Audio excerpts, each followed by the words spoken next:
What's up, guys? Time for another Daily Dose of Dave. So I was talking to a client this morning, and I was teaching my son how to use an egg cooker. It's a really cool device. You can cook like 7 hard-boiled eggs. And the directions say you hold an egg, and you got this little pokey thing. I think that's the technical term for it. And you poke a hole in the egg, and then you put it in the container. You get 7 of them, put the cap on, set the timer. So I go to Davey and I teach him, you know, the way the instructions taught me how to do it.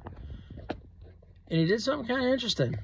He left the eggs in the container and sat there and poked all the eggs. And I was like, wow.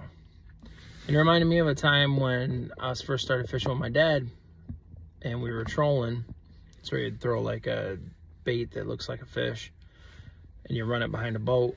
And I said, why don't we put, I said, it looks like a fish. It doesn't smell like a fish. Why don't we put minnows on the hooks before we throw it out? And he said, you don't do that. It'll mess up the action of the lure. And I said, well, you know what? I'm going to try it. And I ended up catching a ton of fish.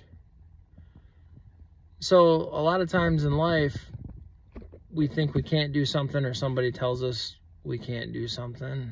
And as soon as somebody tells me I can't do something, I'm like, oh yeah, watch me. And then I'm like, sometimes I'm like, wow, I really can't do that yet, but I will find a way.